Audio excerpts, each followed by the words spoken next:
US की अनौबा sanction अदुगी पाखुम ओइना north Korea ना अनौबा ballistic missile अनि अमगसु launch तौख्रे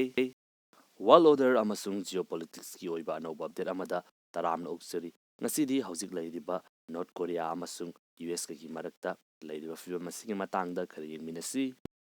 masi pumnama asi haurakhiba asi mamangdagi North Korea na makogi anoba weapons sing adumak test tawduna lakpagi makha chatharakbo oina mamangi week asida thangna hypersonic missile ani test tawki North Korea gi masigumnaba thawong asi UNSC gi resolution violate tawi haiduna US ki Biden administration asina North Korea da anauba sanction tawkibani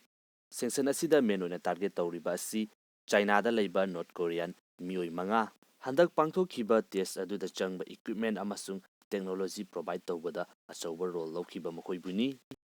North Korea dagi thadorokpa statement amagi matungina handak pangthokriba test ani edu makoigi maraibaki defense ki damaktani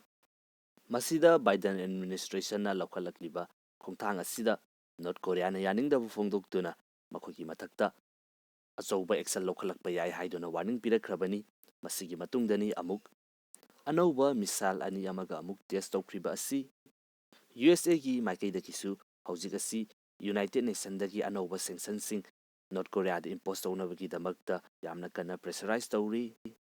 South Korea da emergency national meeting fauba kauduna North Korea na handak lepa leitana khulaising test tawrakliba asida nungaitaba fongdorakli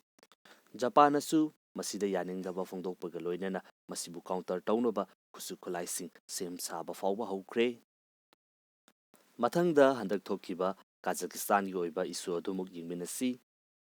Kazakhstan hairiba country asigi government asina LPG cooking gas asigi mamal asi aduki matik yamna wangkhalakpadagi lamdam aduda leiriba citizen mioising asina yaningdaba fongdoktuna protest tawduna sarkar ki marakta khongjin changsinba horakpadagi ni masi horakhiba asi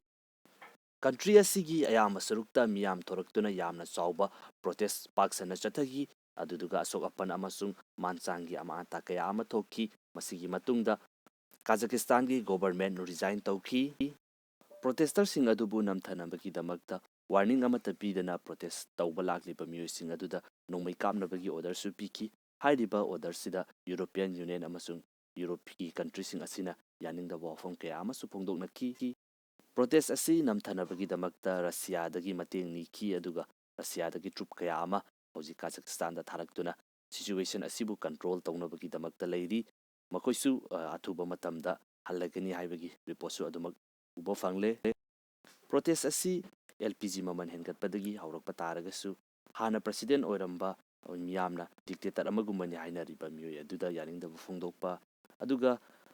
mapangi oiba Russia na USA gi khutyawi aduga USA na Russia gi khutyawi leiriba crisis asida haina amaga blame tawnubasu aikona aduma uki masini hojik leiriba crisis sing haiba taragadi